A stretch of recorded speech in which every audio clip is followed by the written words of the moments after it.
Okay, just so we know, guys, I'm recording this. I've started recording now. So we can proceed. It's been 10 minutes.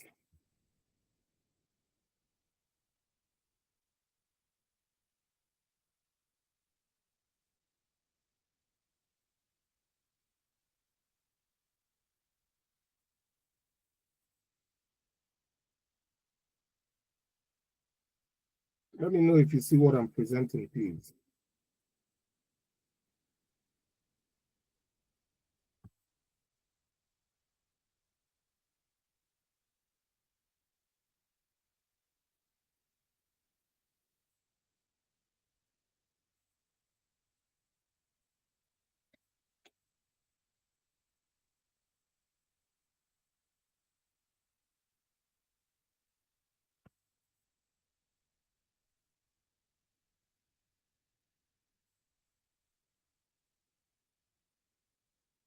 Can you see what I'm presenting? Yes, sir. Yes, sir, we can see it. Okay, thank you.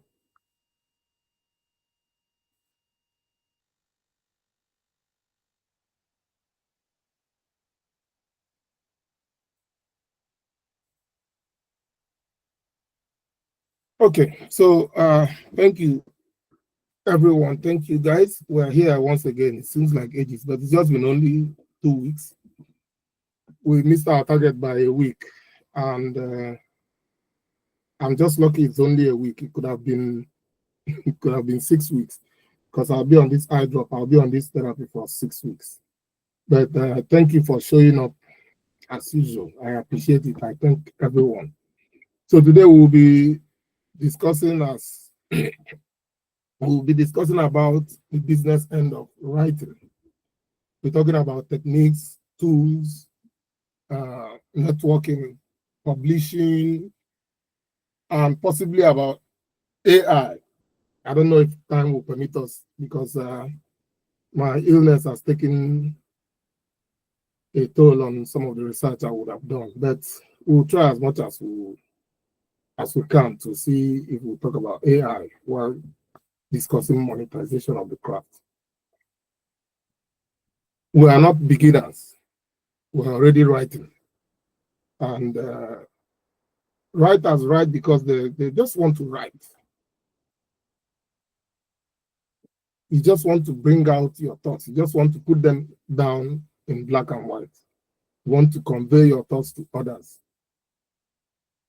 But at the same time, we also wish to make an impact by creating beautiful stories, memories, things that will last, products that will motivate. For fiction writers, they want to thrill, they want to evoke emotion in the reader. I use fiction to relax, and non-fiction I use to activate, like I said the last time. Both offer their own value and solutions, So we wish to make things better as writers. But still, at the very least, you want to make some money. You want to earn a decent income while writing. And in the past, writing used to be a lonely job. It was considered non-paying. People had to work extra hard at other jobs. Some people describe writing as a rich man's hobby, that you only write when you're rich. You just use it as a hobby. Many successful authors had to juggle between work and writing. Some worked different jobs, multiple odd jobs, just to make ends meet. Even Stephen King, the best of them out there. So it's normal that as a writer, especially as a beginner, we are always advised to have other sources of income, even as you try to put pen to paper and write your book or your stories. But things are changing. That was then. Writing has evolved and continues to evolve. From carvings on stones to scrolls, paper scrolls, and then to the printing press, Gutenberg. Now we write on our phone, on screens, and ways to monetize these stories are countless now. And it's thanks to the internet. We're now in the internet era. There's a big burgeoning creator economy out there, and if you're a writer, you shouldn't miss it. If you're a writer, you must tap in. So these are some of the things we are going to discuss today. Somebody wants to enter, so just one second. Yeah. So these are some of the things on ways to monetize, talking about the traditional ways of monetizing, their publishing, and also the digital ways of monetizing. These are all we are going to discuss today. And in my own manner, I try to make things interactive. I don't want to be, dumping and rambling on, because I might just slip off. So I will urge you to, when you feel like, and when I make the request, please try and participate, because we have readings. We are supposed to have done some reading before joining this class. So some writers monetize through publishing and publish a book, some through the blogs, some sell ebooks, some get paid as a freelancer, some can do ghostwriting, copywriting, songwriting, movie, script. There are numerous. That is why we say that writing is the mother of all creations. Some have cracked the code to join different platforms like Medium, Substack, HubSpot, and Quora. Most of them are monetized.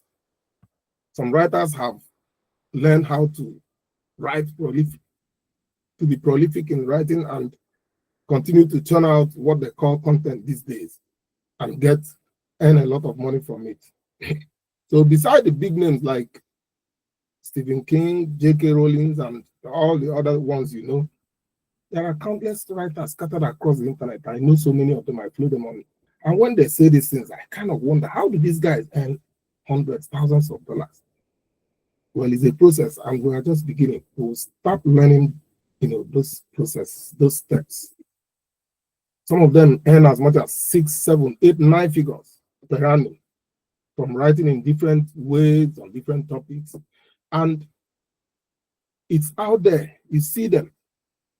I'll give an example with one particular person I follow, David Perel.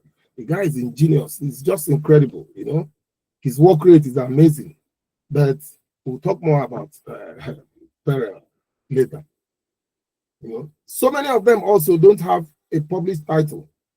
They don't have books to their names. They've just been on the internet writing on their blogs, on their website, on their Medium, Substack partnership. They just continue writing. But these guys carved out their niche, their platform, their audience with hard work. They were not picked by one editor or gatekeeper. I don't know if you guys, has anyone read Gone with the Wind here or watched the movie?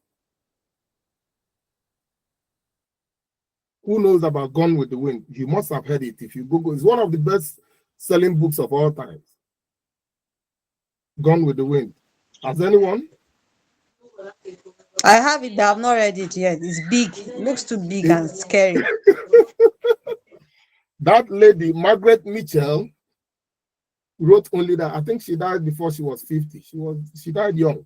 Most of these writers, Virginia Woolf, one way or the other. But I'm not sure there's any story associated. Virginia Woolf, took her own life or committed suicide. But Margaret Mitchell wrote that Gone with the Wind, and she never wrote any other book. I think the other publication was done posthumously. But till date, it's considered one of the greatest novels in American history. Just Google it. How did she was picked? She was lucky to be picked by a group of editors who showcase a novel by, I think, each summer or so. But these guys that I'm talking about now that are online, they don't care about any publishing. BU Macmillan, Penguin, they don't care about you. They are just there carving out their audience, honing their craft, pushing out publications, stories after stories. And they are earning a lot of money. They are just smart people who have digital skills, earning good money by leveraging the power of the internet via social media, newsletter, podcasts, YouTube, and all other, forms. They just keep doing what they are doing. And this is why I never stop talking about the need to acquire digital skills. I know, especially fiction writers, some of you just want to, put out your stories, but that is just part of the job. It's even just the beginning, the scratch. You still have to acquire digital skills, marketing skills, promotional skills, and so on. As we go on in this session now, we'll discuss some of these things, So, as usual, how and where will I start? Because I'll start with a story. I'll start with a story, but first of all, let's see what Stephen King and some big guys have to say about writing. Let's digest this little video. Can you see what I'm presenting now? Yes, sir. Yeah, it's not Okay. playing yet, but we can see. Yeah, okay, it should play.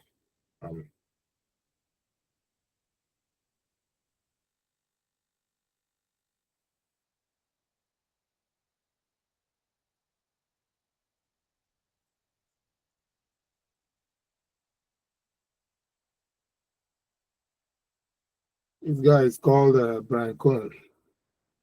Just a 1-minute video on writing.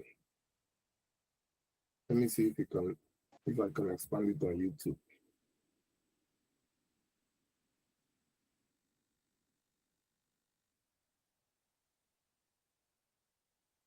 I can't believe my internet is this slow. It's as if I'm in Nigeria.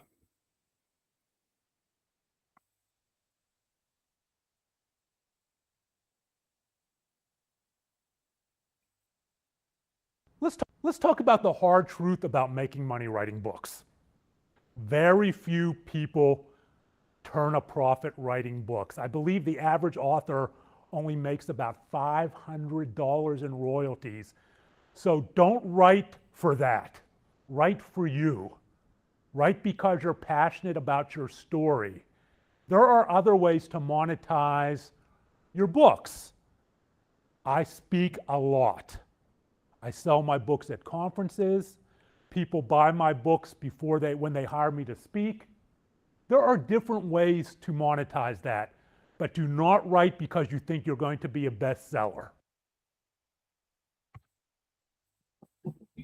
Okay, let's digest this very poignant fact.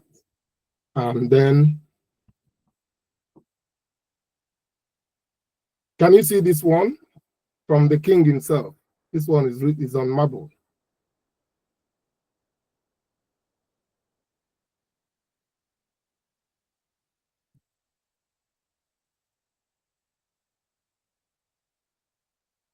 I read this book some years back. It's King's memoir, where he talked about his life and writing, and starting from younger days. He just decided to write from maybe 7 or so. Started writing very early. The wonder he, as a kid, he eventually chose horror. But can you read what he said about writing? Can you read this quote? Yes, we can. Okay. The guy says that writing isn't about making money or getting famous, getting dates, getting laid. It's just about enriching yourself, enriching the lives of others. So basically, most of these top guys, most of these bestsellers, they will tell you writing is not about making money. don't write to make money. But these days, some people might want to argue that if you put in all the hours, you have to write to make money. Well, I don't blame them. Writing is a tough job. And you put in all the hours. One man said you're better off working in McDonald's than writing, because if you compare the hours, you just heard what Cohen said. Some people earn $500 per annum. I mean, if you're working at McDonald's in a week or two, you should earn $500. But check a writer who has put in hours over 365 days. It doesn't it doesn't make up to 500. So writing is difficult. It's not easy to make money writing. You may not even make money. Like I said earlier, we're already writing. Some of us have published. Some have earned money from the craft, but at this point, I just have to be very frank. That's why I played those two.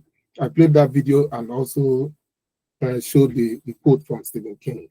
So just, pay attention. You probably never make thousands or millions from writing, be it in whatever denomination, pounds, dollars, naira. You will probably never make huge money from writing. I've been writing for some time. I haven't. Actually, the reverse is the case for me. I've been spending money on writing. But, I prefer to say I'm investing. I started out by writing on political topics because I trained as a journalist. I read political communication. Even before then, I've been writing and sending to Vanguard. So when I graduated, by then, Sahara Reporters was there. I started with Sahara Reporters on the electronic media, and we became citizen journalists. Some of us tried to write weekly. We tagged ourselves as, publish yourself. We became citizen journals. And then came social media. I started with High Five before Facebook. I was posting daily. I was just trying to write. I was building an audience. I wrote regularly on Medium also, and then eventually started my own site. And while at it, I tried as a columnist. I write with Daily Times on Wednesdays, and then I wrote for Organization for World Peace. Those guys tried to exploit me. I left them, Then I've published so many articles on the Cable, on Vanguard, on the Nation, that I was writing regularly on social media. I used my Facebook page to garner a lot of people. Now I'm writing craft essays. I'm trying to develop communities of practice for people to, acquire knowledge. Trying to write and develop digital products that can be marketed eventually. I'm also aiming to build a digital academy. In all this, I have not earned a dime. So, like I said, pay attention. Let me repeat, you may not earn a decent income from writing. In fact, most people are more likely to quit, including you and I. It is not pessimism. It is just the fact. It is what the stats say, and it's the reality. And by the way, if you search online, you're going to see so many people writing about how to make money from writing, how to this and that text on making money from writing. Most are trash. I'm not saying that you can't get a thing or two from these stories, but believe me, we have one in one of our readings. Most of them either want to sell something to you or they just are trash. Like the one we have here in one of our readings, turning your passion into profit, a guide to monetizing. If you read it, you'll find out that somewhere along the line, the writer tried to sell a product, Ring, which is a platform, So I'm not saying that you can't get a thing or two, but you have to be smart to decipher and utilize the useful parts. If you check that article, you will see some useful. We are using it now. I did not I did not join the RIMS, the platform or whatever she tried to market. Because I did a research, I just did a small search on the review. Well, it didn't have great reviews, so I didn't join it. But I'm using parts of our story for this lesson. Yeah. So, but there's a good news. Writing can make us money, can make you money, good money. And this is a big hand. You can make millions from writing. You can join, crash into the top 1, 5, 2, 3, 10% of those earning millions. And those who continually turn out good works and continually earn money. How? I mean, if you stay the course and emulate those who have done it, who have been there and succeeded, I think by this I mean through consistency, through failing, through experimentation, getting feedback, you will evolve. I've written about some of these things. They are on cmonionline, and if you check my success journey series, you're going to see so many things on the craft. Currently, I still do not earn a dime. I still haven't earned a dime. But will I earn someday? Definitely. I know that. I have no doubt about that. There are so many inspirational stories out there, but just let me use 1 or 2 examples. Like J.K. Rowling said she was rejected by 9 publishers and was told she will never make money from writing.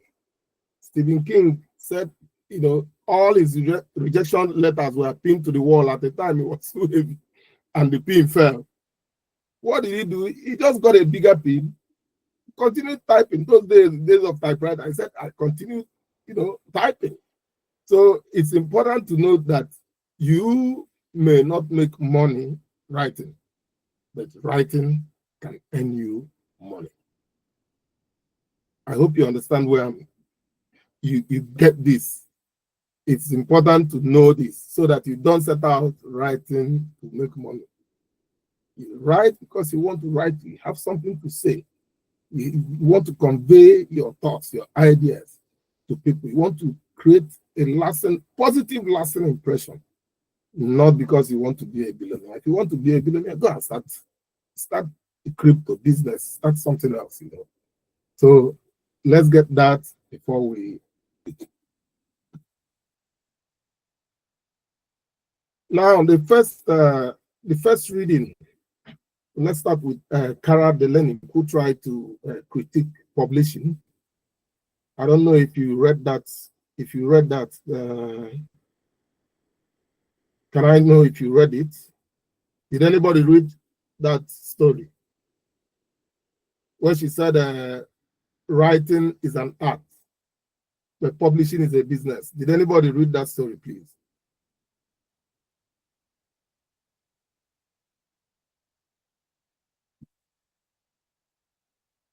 I'll be talking to myself. I'll sleep.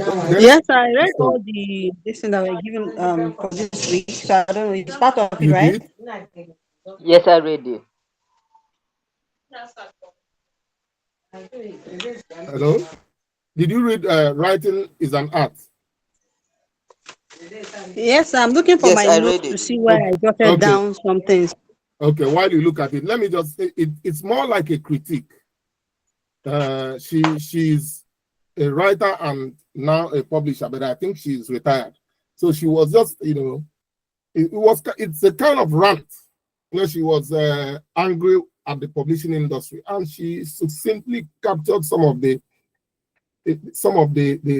wrongs in the industry.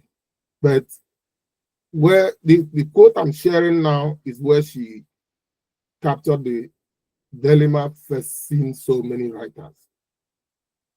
A lot of writers just want to do their work, just the writing job. They have stories in their head, they just want to write it. So if you can see what she said here, she said, I will zoom in.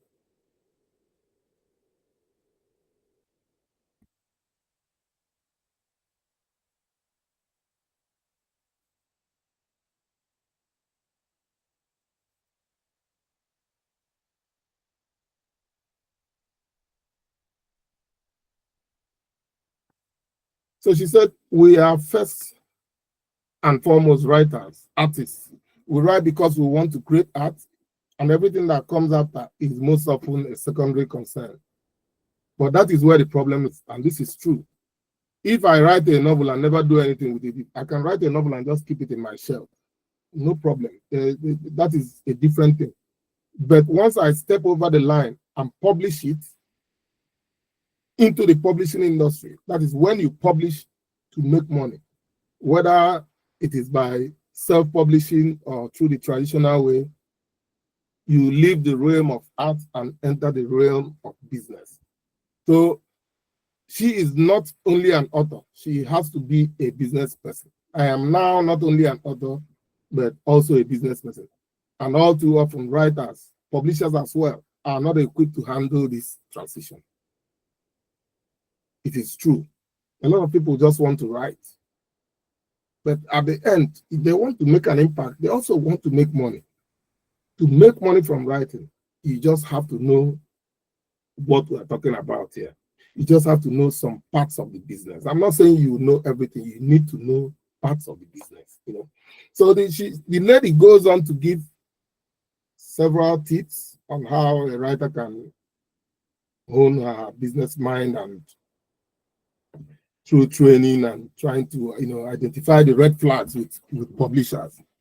It's a good read. You can, it's not too long. You can just expand on what she, you know, research more on what she wrote there, how you can go through contracts.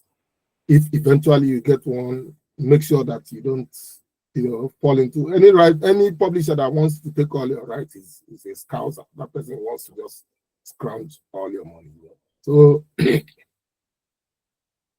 you can do that, get a literary agent or a lawyer to go through your contract. That is when you have a contract. It's not easy to get a contract.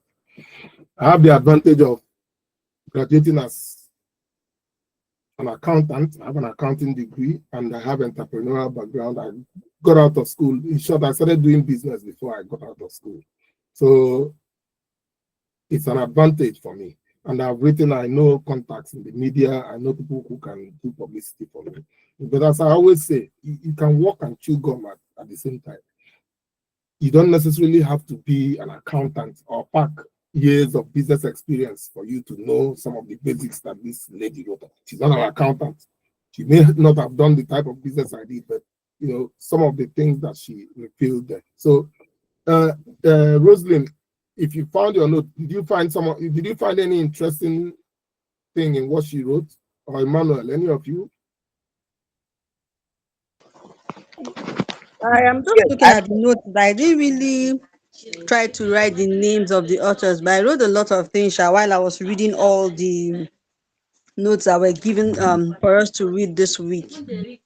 So I have them here. It's very long though. I made a lot of jottings when I was reading. But the mistake I made was I didn't decipher which author wrote this and which one wrote this. So I've mixed everything up. Okay.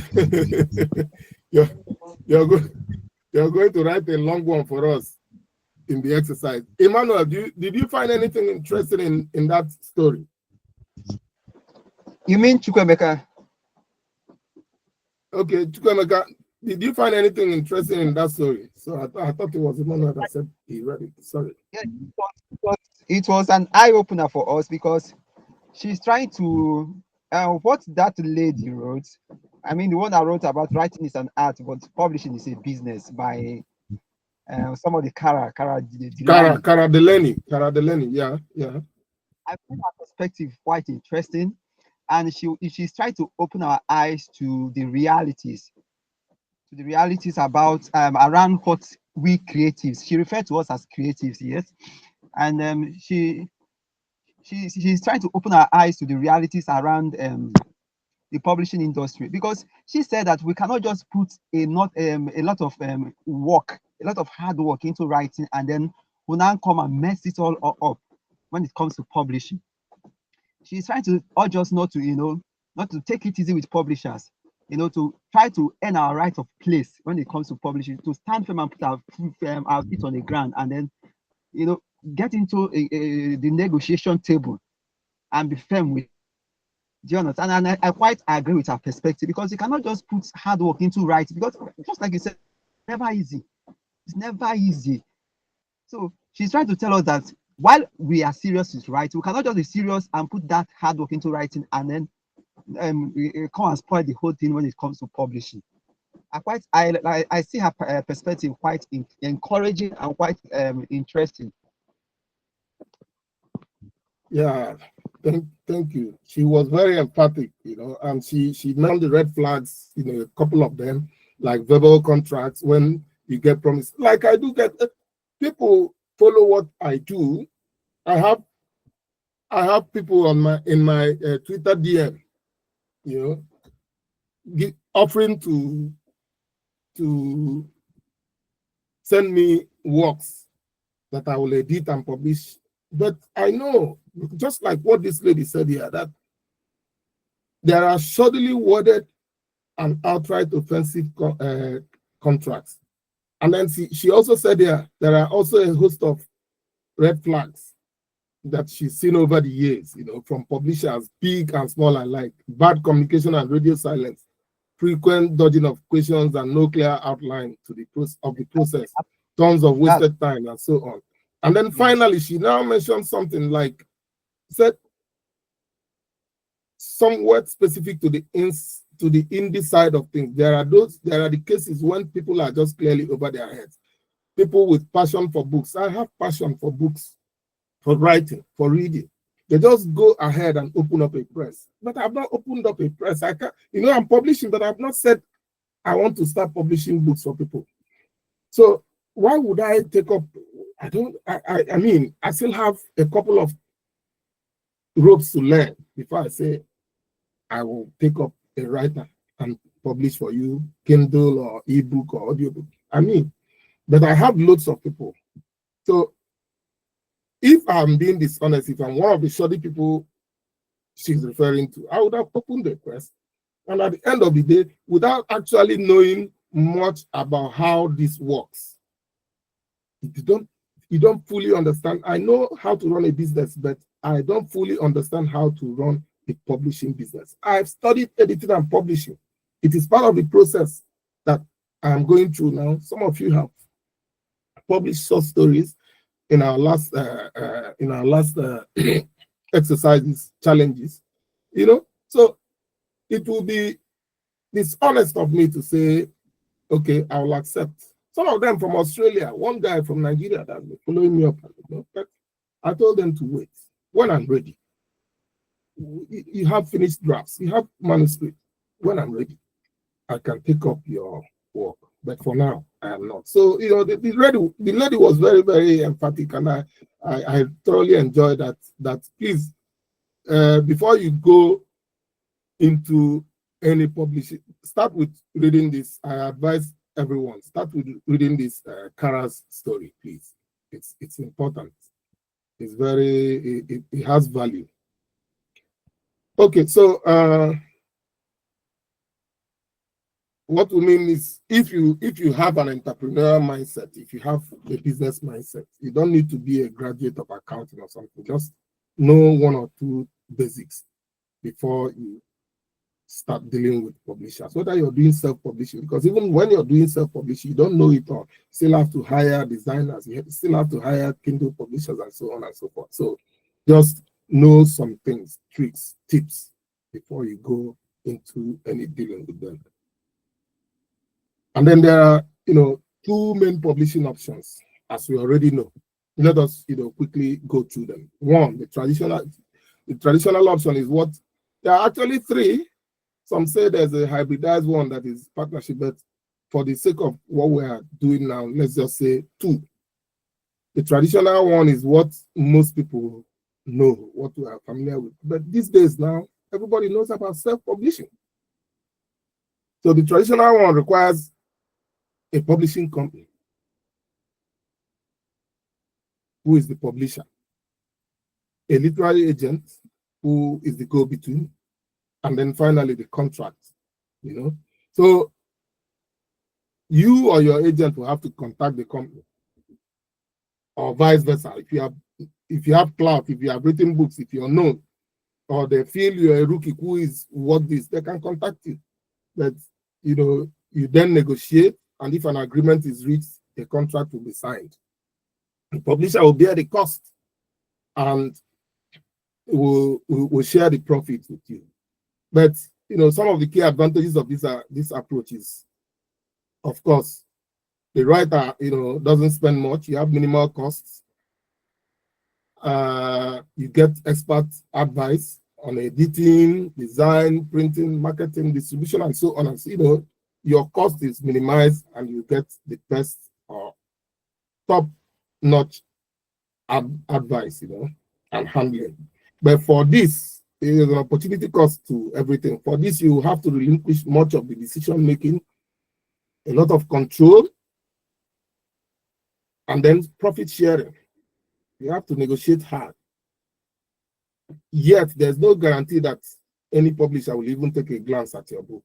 You have to be ready for multiple rejections, but you have to use them as motivation.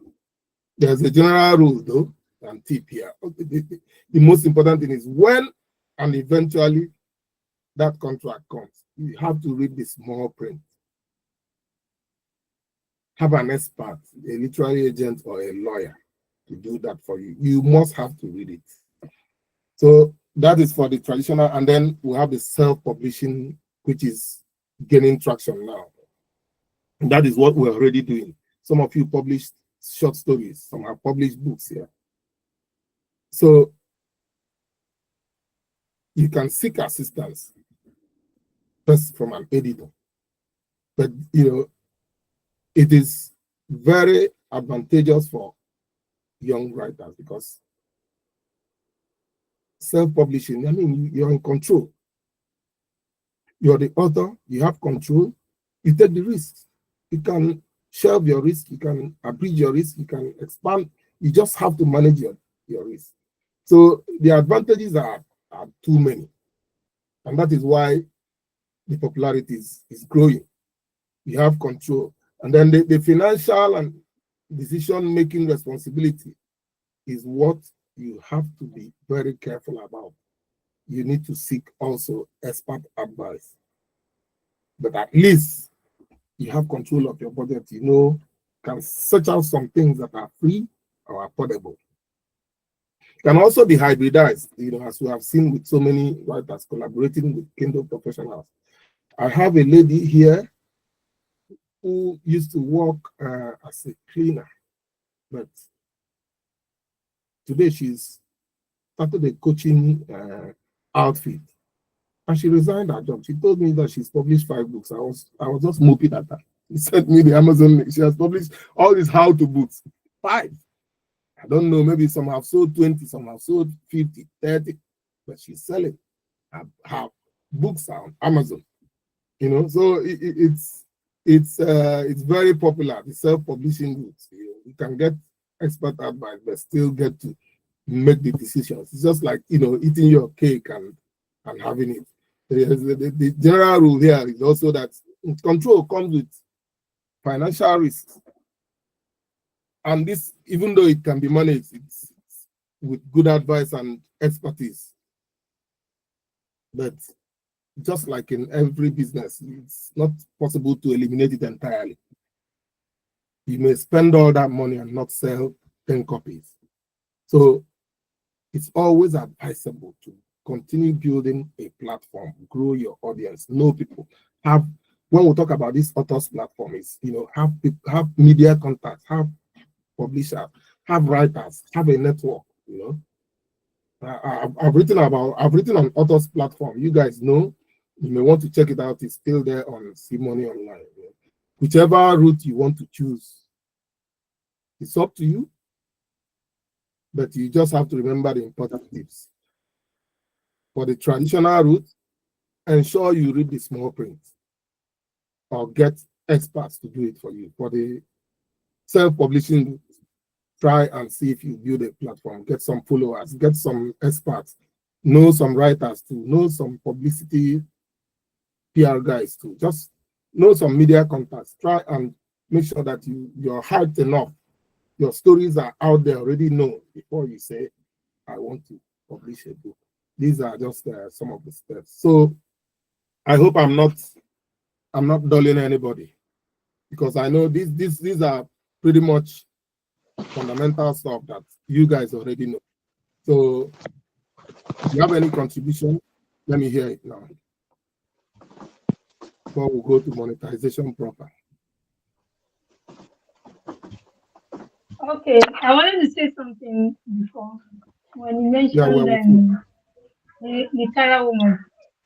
So I think what's although we have knowledge of publishing, we already know what publishing is. But then she also made some key points that would benefit both the writers and the publishers too. For the writers, it was more like, there was this quote she used in like it's better to have a bad contract than not to have a contract after that. That's what publishers usually say. Like, have a bad contract instead of having none at all. But she was like, it's better not to even have a bad contract, because if you know what Yes, you're doing, a bad contract itself can, be messy for you. can be And she said she worse. has rejected, can be messy, yes. She said she has rejected some contracts because after going through what they had in their contract, she saw it wasn't going to pay off for her. And now she's calling writers especially to not just be so eager to put their work out there, but also to have this mindset of a business person. Like, this is business. It must be in pen and paper. Before you put your signature, read through it. Is it going to pay off for me? If it's not going to pay off for you, then there's no point going through with it. So I think that's because as budding writers, we often have this view to just get it out there, get it out there. Especially if for someone like me, now, I have a book where I've written points that dates as far back as maybe 2007, 2004, and I'll be asking myself, these things are just there. You are just reading, maybe share it with some few people, and then it's just a waste of, so if people are not reading your work, then what is it for? Just get it out there. But she said if someone is not ready to give value and respect to what you have, then it's not what giving out. So if you really want to go into that publishing line, then know what you are doing. Don't just go into it. Make sure you read through the rules, through the contract very well, and know yes. And then maybe because 50 years later, that work you think is just small might become something really big, and then you're now wishing okay you had read through the contract properly.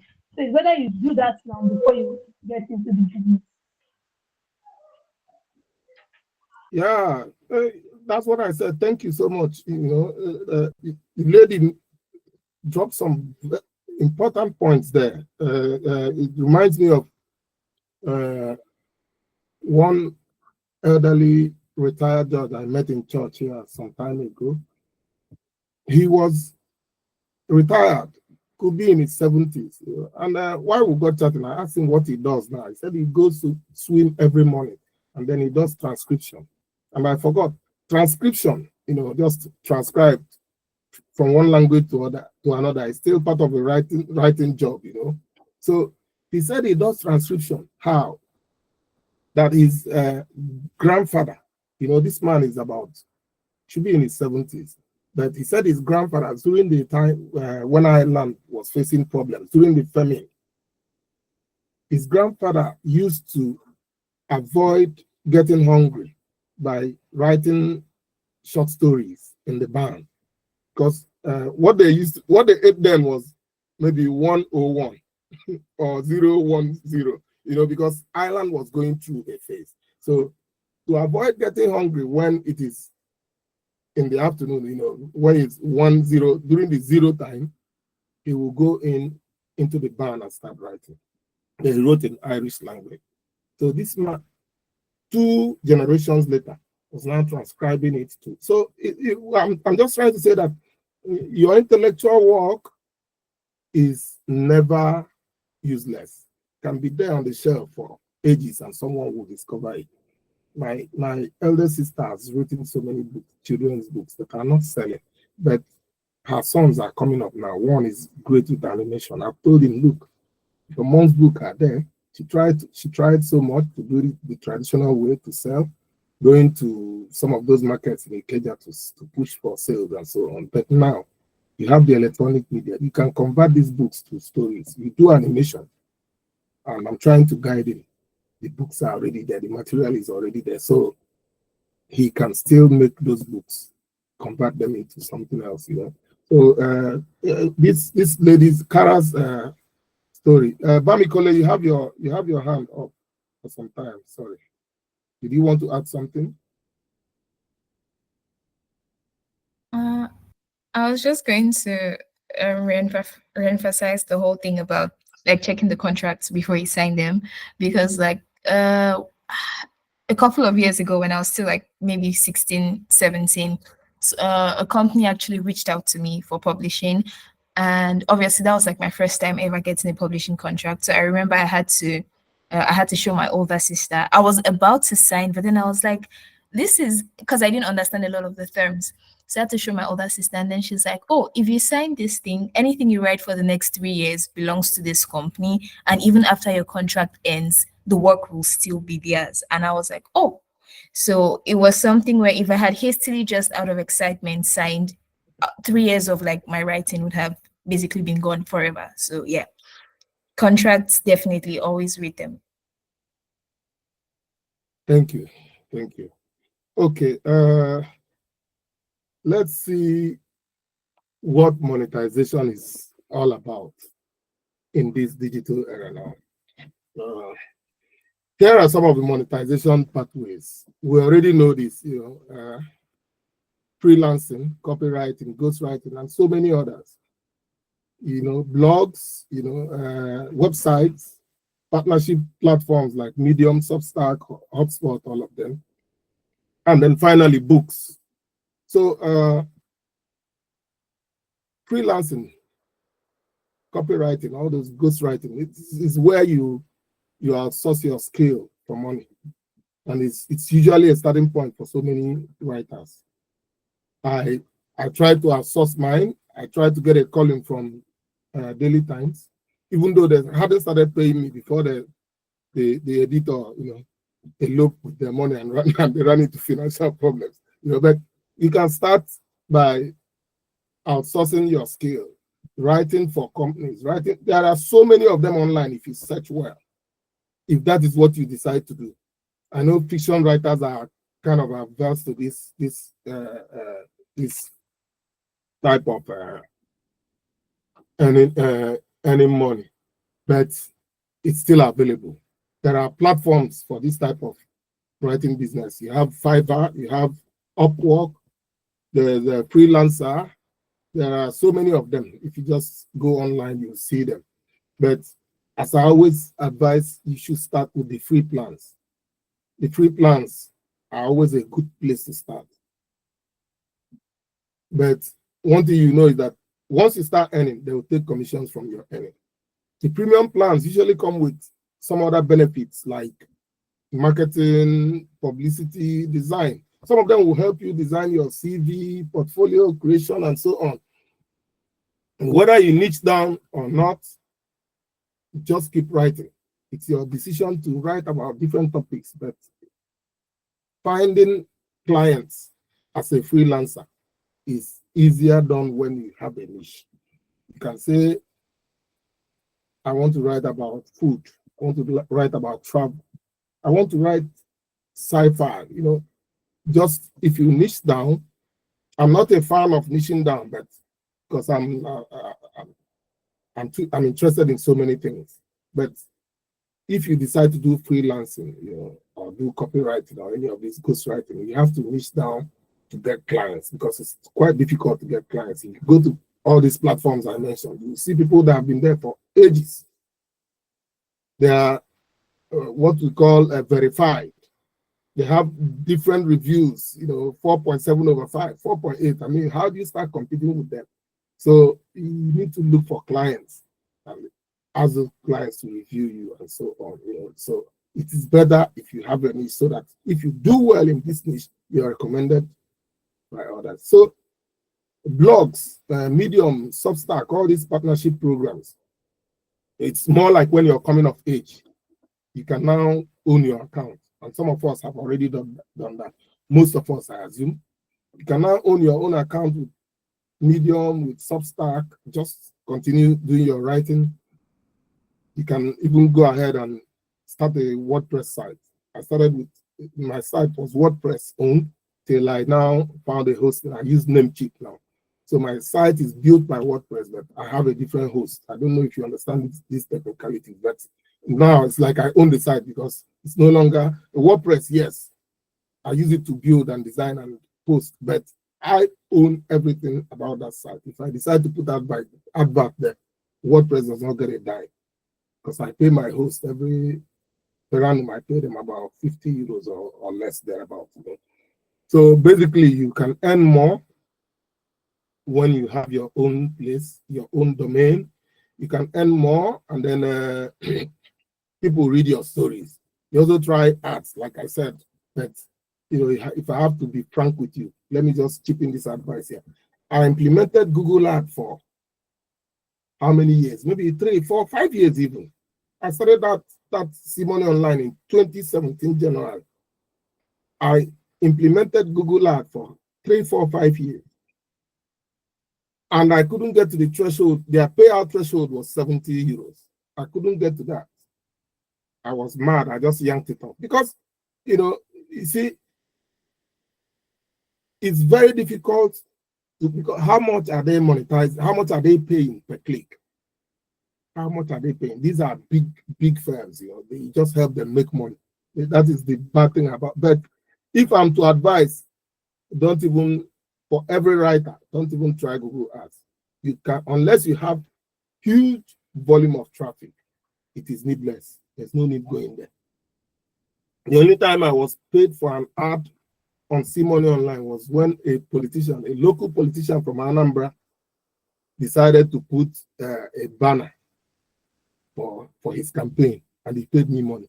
And they will put a banner on I put a banner on the top right for a couple of weeks. And that was it. So, I think writers should work on readability for their domain. Some of these medium already they are already optimized, search engine SEO, search engine optimized. Some of them are already optimized, and then just focus on making your site simple and readable so that people will not be distracted while reading your stories. That is what I believe every writer at this level should be doing. Instead of, a new site, and you don't expect much traffic. You are doing long form for people that want depth, people that want to read your stories and take value away from it. So it's not easy to monetize their Google AdSense.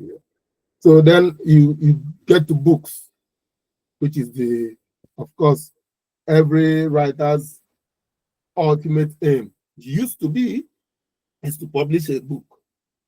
That is every writer's ultimate book. Publish a book and then books. But as we shall see in this session now, it could just be the beginning, because books aren't the ultimate source of revenue now for a writer. Let's be frank. If you go online, I know J.K. Rowling, Stephen King, but if you check their royalties, a lot has come from movies. So, but of course, they are writers. They got paid as writers, not actors, not directors. So it's important to write a book because, one, it gives you tremendous confidence. And then it gives you authority. Shows that at least this person has done some work and knows what he or she is talking about. So these are, the monetization pathways. And this writer,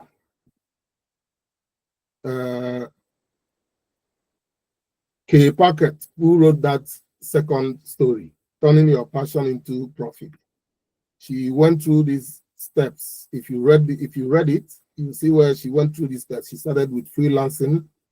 You write for others and earn for yourself, and then she moved to blog, be your own publisher, and then she moved to books before trying to market you with, how to get started. She talked about the sub-service for writers. So I don't know if any of you read this article. You did? If you did, Becky, let me Yes, see. I Let me read. hear what interested you there. It was the first story because I like reading according to the so I read Okay. it on Medium. Yes, I even signed up on RIM, but it wasn't what I thought it was. Because when after signing up, I noticed that you have to subscribe in a way for you to be able to like there's a form of it has it's free. You can post, you can make ebooks. It's just today I did that. I'm still trying to see if I can create an ebook for me. Sorry to interject before I miss this train of thought now. Please, next time before you sign up, I'm not saying they are all phony. There's what we call Trustpilot. In short, just Google reviews or go to Trustpilot. Either you Google the reviews of that site or you go to Trustpilot, then you see people's opinion about that site. Go ahead. Okay, so what interested me was the fact that to create an ebook is something I really wanted to do. So and then at the end of it, she was like, "You follow me if you want to get more." So I thought, okay, if I try to follow her link, maybe I'll see there are some things she's doing that I can learn from.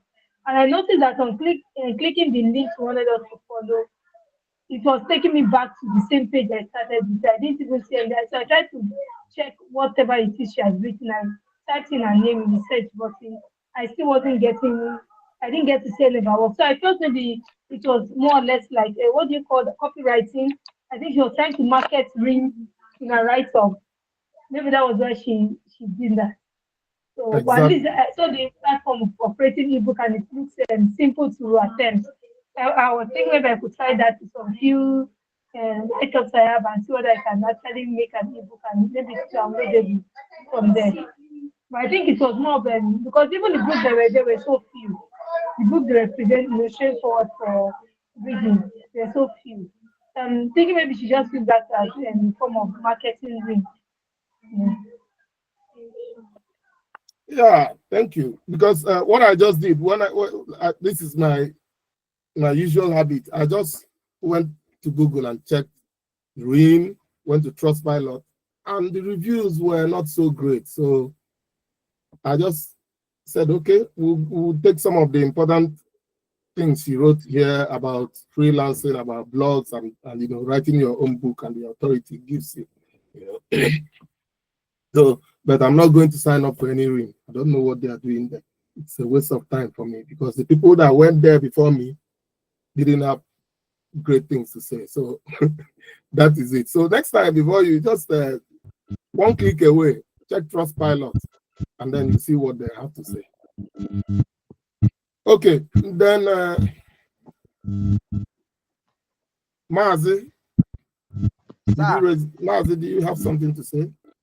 Yes, I read that Okay. article. Yes, I read that Okay. article, and I wasn't in a hurry to join the platform anyway, because I said, why will she be so corny? Because I felt she was somewhat corny. If you want to, if you chose to, write on RIM, come out and tell me that yes, you're writing on RIM and you're making publicity for that RIM, and not try to use how do I put it, a diversionary to direct me into assessing the platform. When I was reading, I would say she was making sense actually.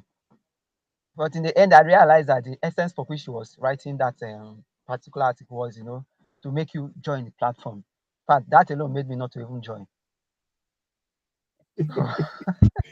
Okay, but let's be frank. What she did was very clever copywriting because one, she passed very important messages. Her monetization pathways that she wrote there were good. It's just that the RIM, the platform that she tried to market, wasn't so great. So you can imagine if that RIM, because you are already, I read everything if that RIM had been good, if I had gone to Trustpilot and if I had seen great reviews on Trustpilot, I mean, I would have maybe tried the RIM. And that is how you get to join these things. So what she was smart. She did great copywriting there, but unfortunately, it didn't work out because the rim wasn't, all that great. Okay, thank you. We'll move on to now what I call the monetization pillars. These are what will stand out for you in the digital era. How can you monetize online even before you publish a book or think of publishing a book? So how can you monetize online? Becky, if you raise your hand, you can. Should I bring it down for you? Okay. Okay, so how can you monetize before publishing a book? So first of all, we have talked about domain. Hello. We have talked about domain, and we all acknowledge that we live online. There's nothing you do that you don't have to get online these days. Even if you just want to check your timeline, if you don't have internet access, you have to get online. So it's now our way of life. So if you have a physical shop to do business, an office or a home office in real time, in real life, online you need a shop, and this is just what the domain is. You can call it your home page, landing page, shop, or whatever, but you need a place, you need a space where you have to show up, where you have to display your creativity. And it is always advisable, as I often say, to start with the free plans. You can start with the free plans. You're already on Medium and all this. Start with the free plans. And then with time, you learn the ropes and then graduate to. I didn't just start WordPress and start more. I started writing on Medium. I started been sending letters, and I started doing on Sahara Reporter before I started paying for hosting on WordPress. So start with the free plans. With time, you learn the ropes, and then you can go for premium or paid plans. And then content, I'm not a fan of content. Actually, the phrase content. If you guys are, I've noticed I'm not really. Why? Because this is your intellectual property created with good intentions. Calling it content anyway. I may get to that later, but for now, let's just say content is the second pillar. After domain, you need content. You need to be fresh. You need to keep turning out these writings, these stories. Maintain a writing practice and remain consistent in writing. Don't just stagnate. Don't stay like 1, 2, 3 months. Sometimes it happens, but you have to dust yourself and keep publishing, keep writing. Somebody like J.K. Rowling, she's now the first. She became the first billionaire and possibly the richest writer, but she didn't get paid because as a writer. I mean, she didn't get paid as as a producer. She got paid as a writer, but her books were turned into movies and they became blockbuster. But the same woman told us that she was rejected and told that she can't even earn money. She was writing in a coffee shop, but she continued writing because she believed that possibly going to a coffee shop to write, because people go to coffee shops to write there. It's a cheap office. These coffee shops now, maybe nowadays, they didn't have internet, free Wi-Fi, but now you have free Wi-Fi. I used to go to Starbucks here because I don't want to stay in my house. If I stay in my house, I'll go to the fridge and overeat or sleep off or get distracted. But when I'm in Costa or Starbucks, just buy a cup of coffee. You have free Wi-Fi. You have good desk. You just cover your ear. Even the cafe noise sound is part of it. So her wide imaginations. Yeah, she wrote fantasy, but she started in a coffee shop. But she continued writing. those imaginations, if she didn't put it down in writing, you know, she wouldn't have turned out to be the first billionaire writer we know. And then the third pillar is promotion. I'm all about this. It takes time, but you have to be your best marketer. Nobody will do it for you. If you take hours, if you go through the hard job to write, you must take time to lead in promoting yourself. Promote your work. Make sure that regularly you keep sharing your work.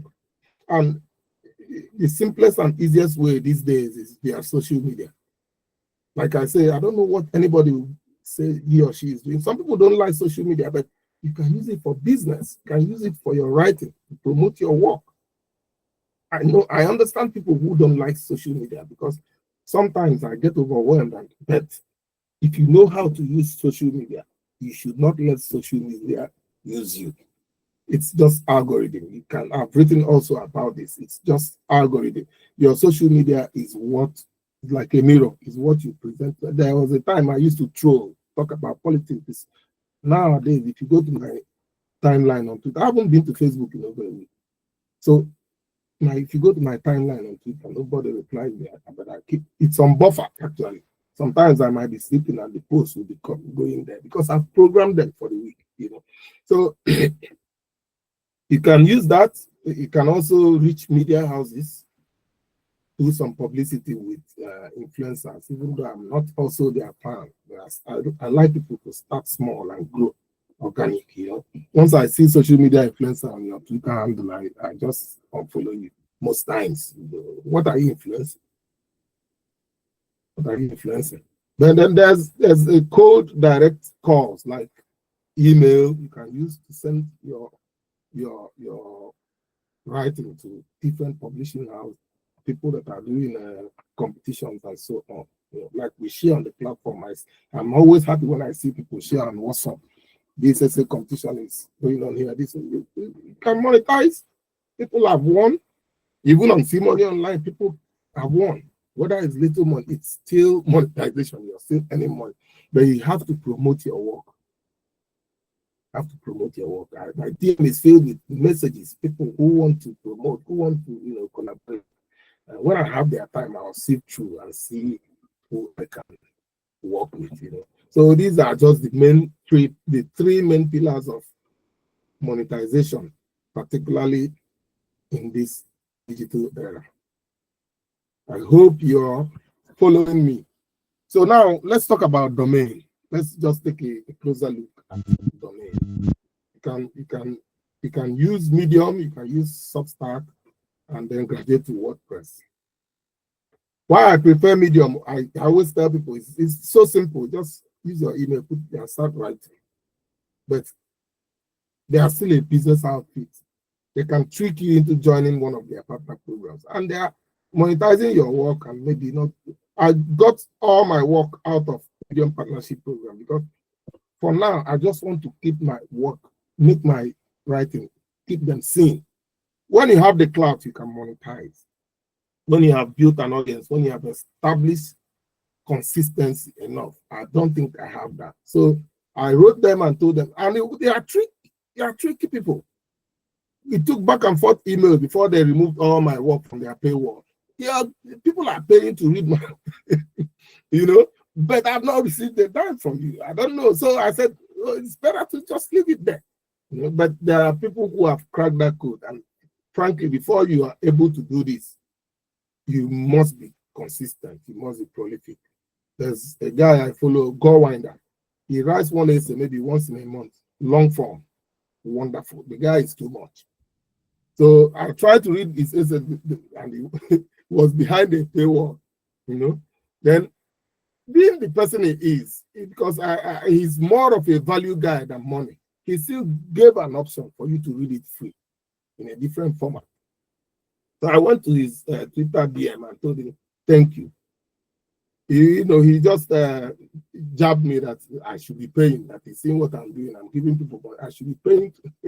Maybe I'll subscribe because he writes good stuff, So these platforms like Substack, Medium, they give you the chance to create and write your stories. to show your depth, not like social media, where you just tweet, write a few words. No, their readability and the SEO, that's search engine optimization, is also there. If you Google my story now, any of my stories, you see the one of Medium before you see the one of cmonionline. Why? Because Medium is larger. They have implemented these things that I do not have the finances to implement. But I publish those stories on 2 platforms, on Medium and on my own website. But if you Google, you will see the one of Medium. You will probably not see my site unless you use the exact, matching keywords. So they are good for stories that you want people to read, get value, stories that need to be digested and value received from. Then LinkedIn, Twitter, Facebook. These ones are, of course, social media, just for attraction. Even some people use Instagram. There's a creator, Danko. He said it was Instagram that made people will see his Instagram post and then come to Twitter to follow him and see what. And the guy's work rate, he produces, I think, every week a podcast and several newsletters, maybe 2 or 3 weekly. So yeah, Medium is fine. It's very simple. It's very simple. Yeah. Then the fact that social media they are usually ad-based is just what puts me off. And on your timeline, you see so many things that you don't want to see. It's a feed. You see adverts, you see people writing about Big Brother, you see, so it's always better. There was a time I tried to do follow for follow, but now I'm even, if you post about Big Brother, some of the metered words I'm not supposed to see. If I'm following you, if we're mutuals and you post about it, I won't follow you because it's not my interest. I don't care about it. So, but these social media platforms can be used for shorts, and shorts are usually good for attention. There's a way you learn about grabbing attention. David Pereira will tell you that if you go on Instagram for 365 days and continue posting quotes, just not your original quotes, so quotes from Aristotle, Plato, whatever, just find a platform like Instagram, which is more for visual. Then maybe use a graphic design just to make it look fancy. And every morning you post a quote. If you do it for 1 year, you'll be amazed at the number of people who love to see those quotes. And they'll be following you just to see those quotes. Just a piece of writing. It's not even original to you. I post quotes almost every morning. I schedule them. At the end of the month, my reminder will show me scheduled quotes. And I'll schedule like 30 or 20 for the month. Whether I'm sleeping or not, it will post. And it's become a habit for me. So it's just to create attention, grab people's attention. And you may say it's not working, but you have to stop looking at the destination. Just enjoy the process. Because when I'm scheduling those quotes, I enjoy it. Some of them I read and laugh and even do more research. Some of them I feel are not good for certain days. Some of them I do, thank God it's Friday. So, some of them I do from Wednesday motivation. It's just a way of grabbing people's attention. And I see also that when I check my analytics, some of them get impression more than the daily bread prayers I post on Twitter every day. So social media is good for shorts for you to get attention, but still it has to lead back to your writing, your domain, where you get people to read a long form, where you have value, depth.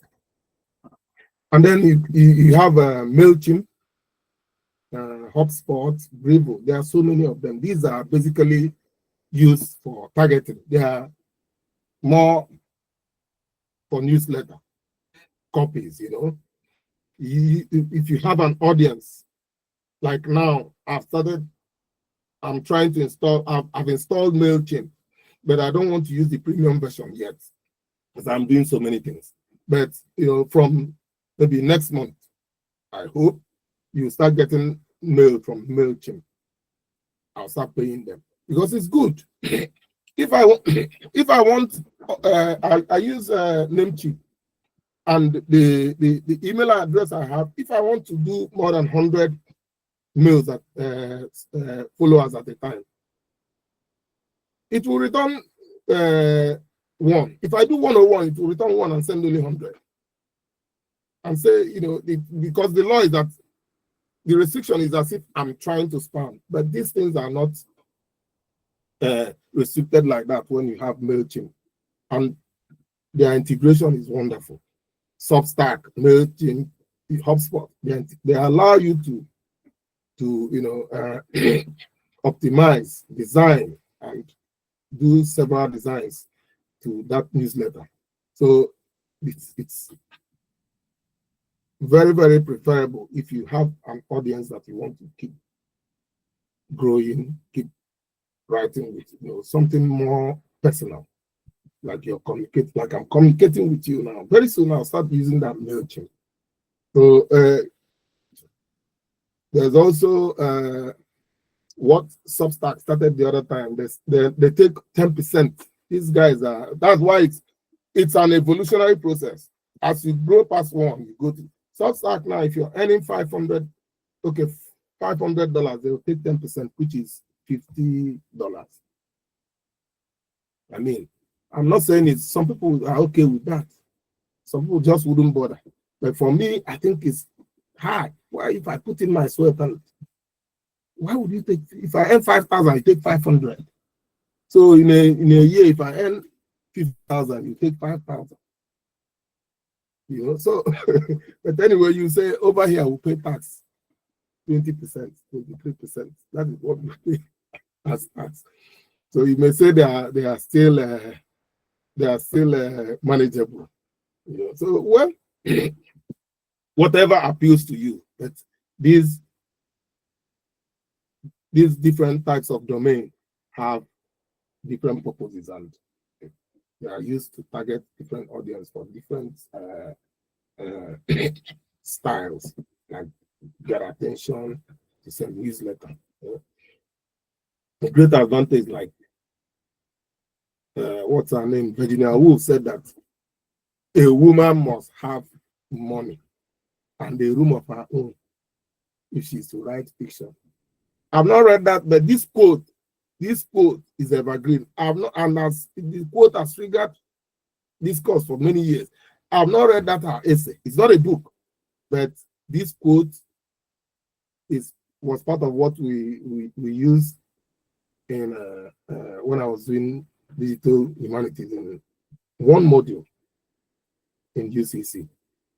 We had a full class discussing this quote. And so every writer needs a domain.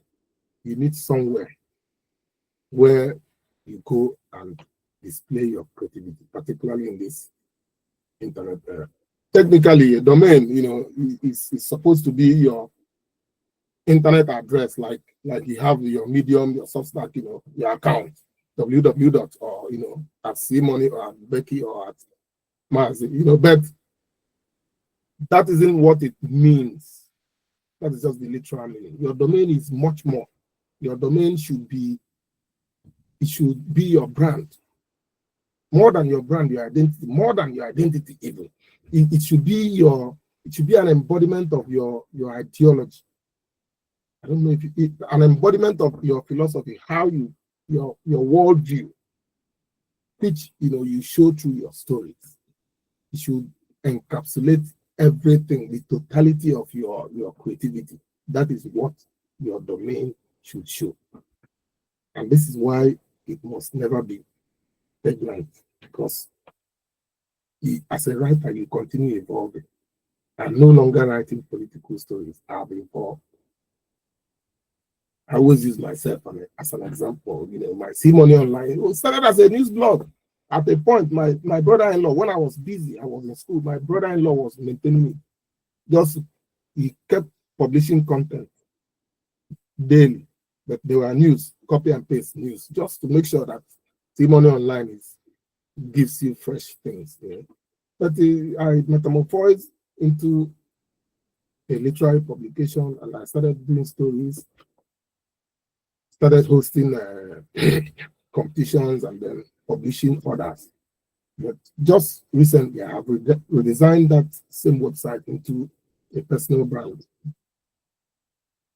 I have a few pages that will be dedicated to different other endeavors, both like the community we have here, and I have a subdomain which will eventually turn into a magazine that is coming soon. My social media handles, like my Twitter, I have maybe 4 or 5, maximum 6 tweets per day, but less frivolities. Less frivolities. I don't really chat much about sports and politics these days. Doing more about this craft, about digital skills, about writing. So with time it becomes a habit. And as you can see, these are necessary things for you to do if you have to monetize. Some of you already have accounts. I just want you to keep exploring how you can begin to make your page an embodiment of what. If you like poems, for instance, if you go to Substack, if you're using Substack, if you love poems, you can use your Substack account. You can do the interface in such a way that you can have flowers or something, something that is related to poetry. And that is what I mean. And these are things that are possible. Some of them also have different plugins, like my WordPress. They have plugins that can show my Twitter timeline. I used it one time. I have one that can show my video, old school music I love. So yeah, I just feel that these are things that your domain can have, just to show that this is me in the digital world. I hope you're getting me. If you have anything to say, please, this is the time. Before we move to content.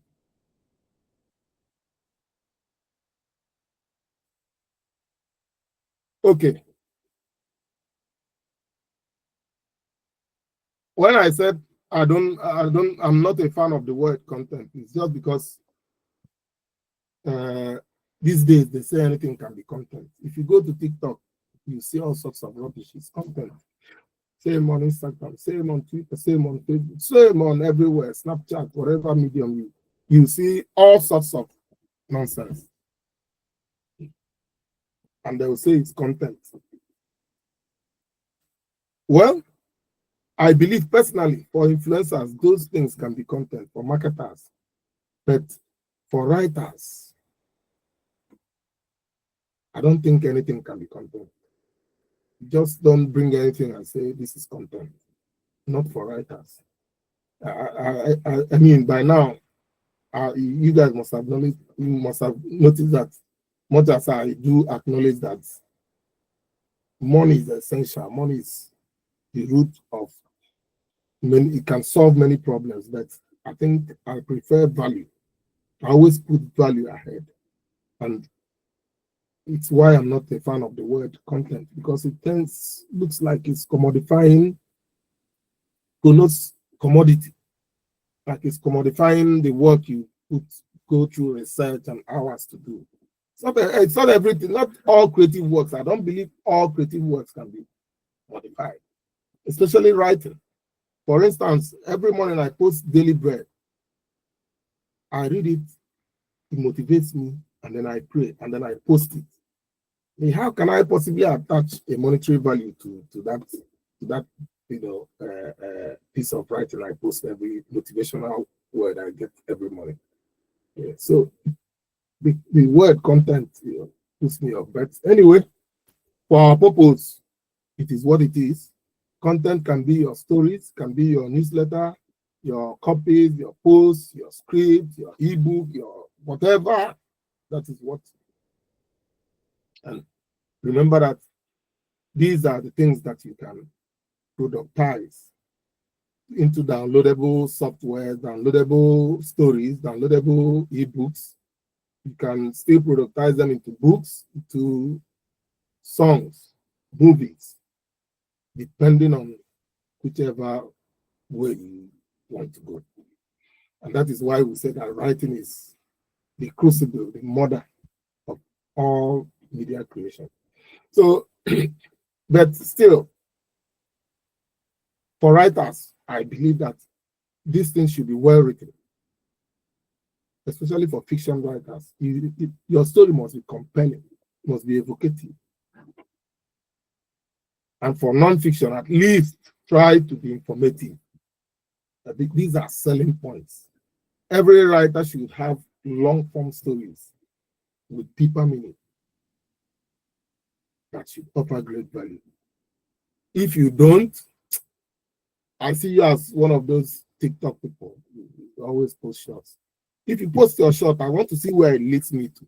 I want to see where it leads me to your story that will give me value, that I will read and highlight something or copy something and tweet from it. I hope I'm making some sense. So after content now, we'll talk about promotion. This is the last pillar, promotion.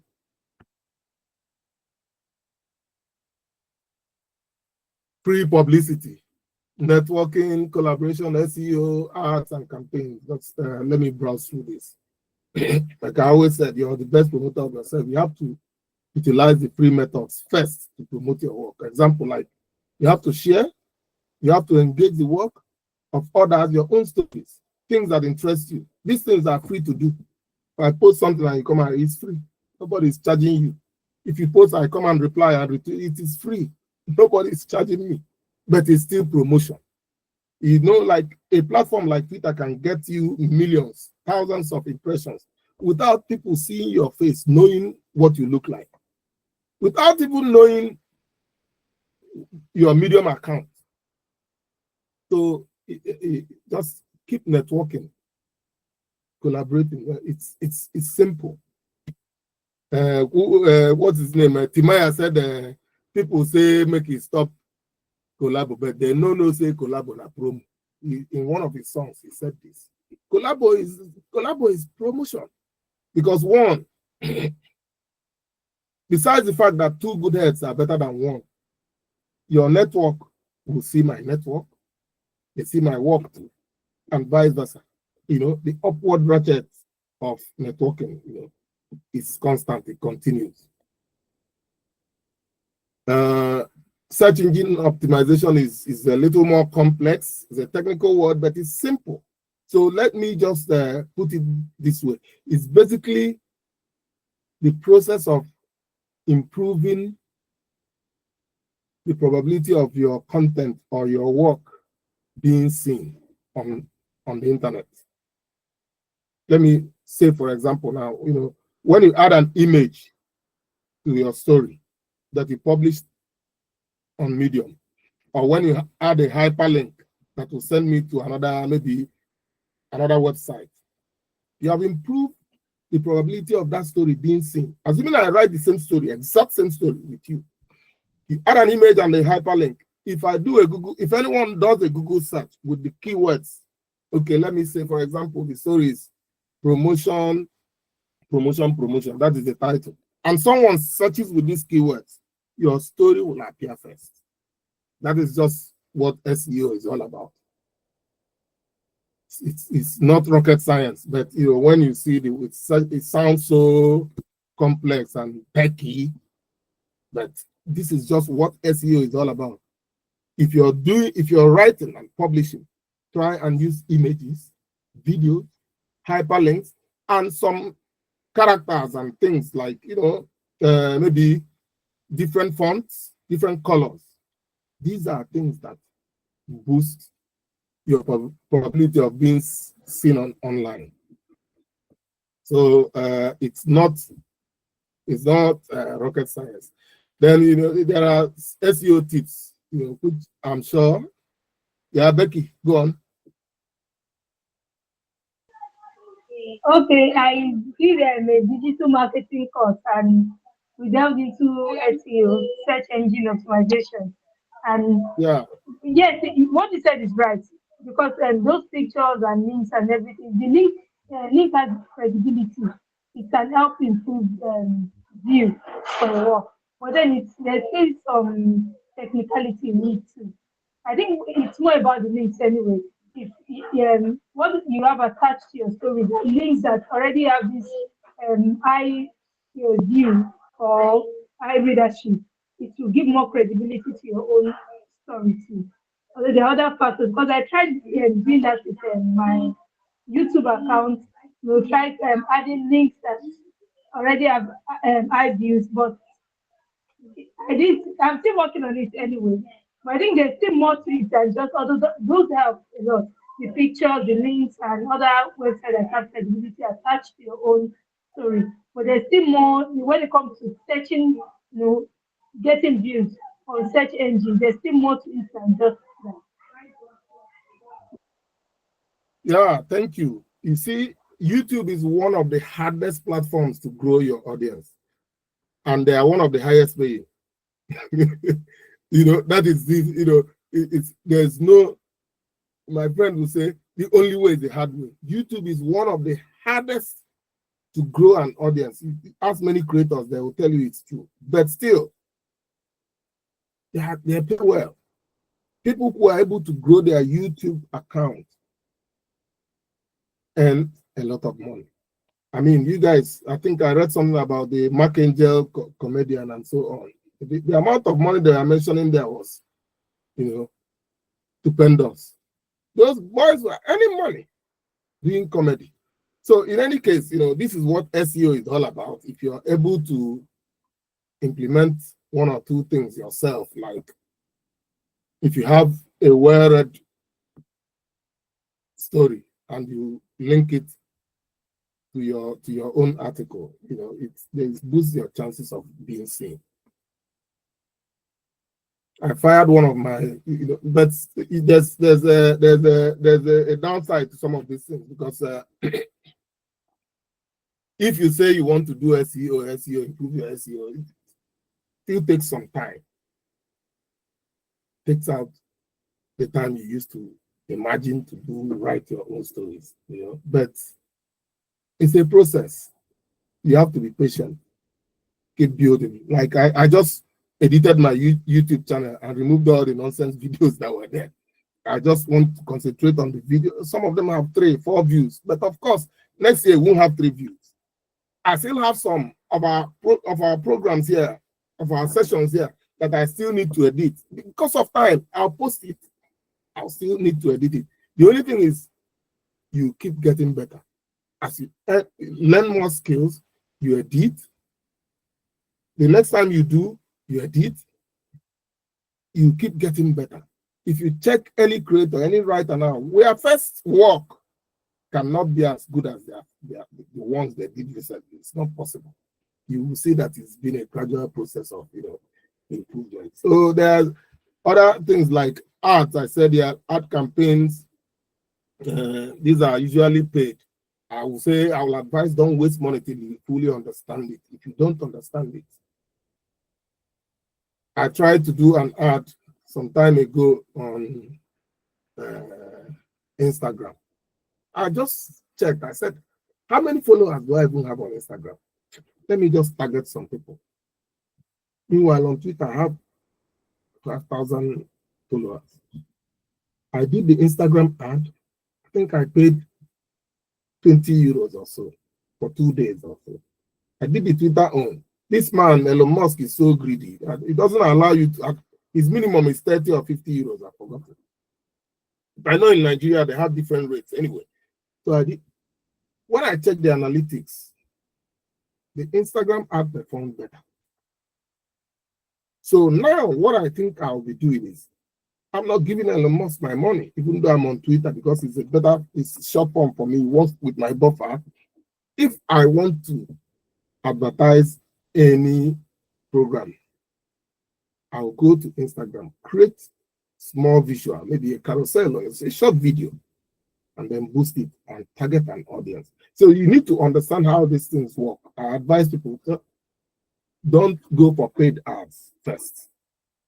When you understand how these things work, you know more about analytics before you go, because you're not earning anything already. You're not earning anything yet as a writer. So why would you just go and pay multi-billionaires in their house?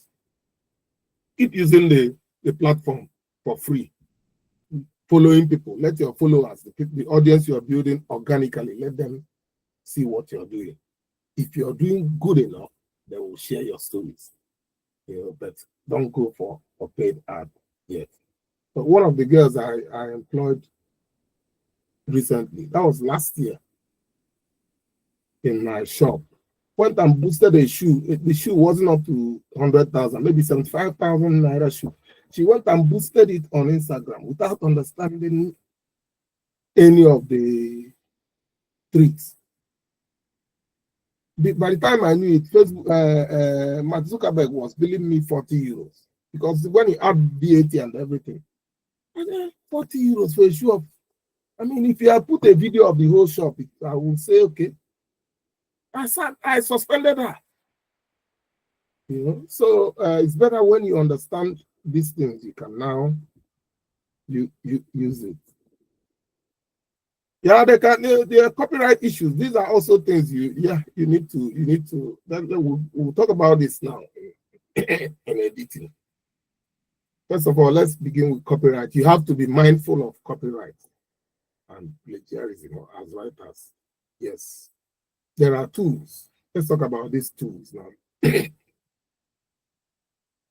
You guys know I'm big on Grammarly. There's a Scrivener. Now I use Google Docs because it's the one house for everything. Google Slide, I'm using the Google Meet, I'm using my Google Calendar. These guys are just too much. It's a one window for me, and I have almost everything. Before I even write before I used to write on Medium, edit it, because I had Grammarly extension installed there. Then I'll go to my blog website and post. But now I write on Google Doc before I even go to Medium, because everything is there. It's an editor. So there are countless tools and apps that, of course, there's no way we can go, but we'll just go through some. I have a column, a category on cmonionline resources where I keep updating. So many posts there talk about writing resources. You can find many. So one, we have this Grammarly, Scrivener, Microsoft. They are all word assistants, word processors. They can assist you with correction and editing and so on. But basically, they are word processors. Why I use Google Doc is just for the benefit, and it's free. Now, though I'm paying for Google Space, but you can get the free, why I pay for Google Space is I have so many videos on my Google Drive. I have so many downloaded things on my Google Drive. So the space has run out. And because I host this thing, I don't want to be limited to 60 minutes.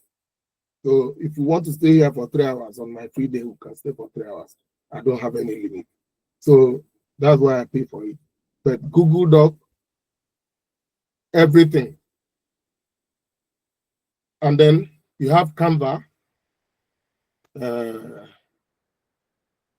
Was that Figma, not Pixma?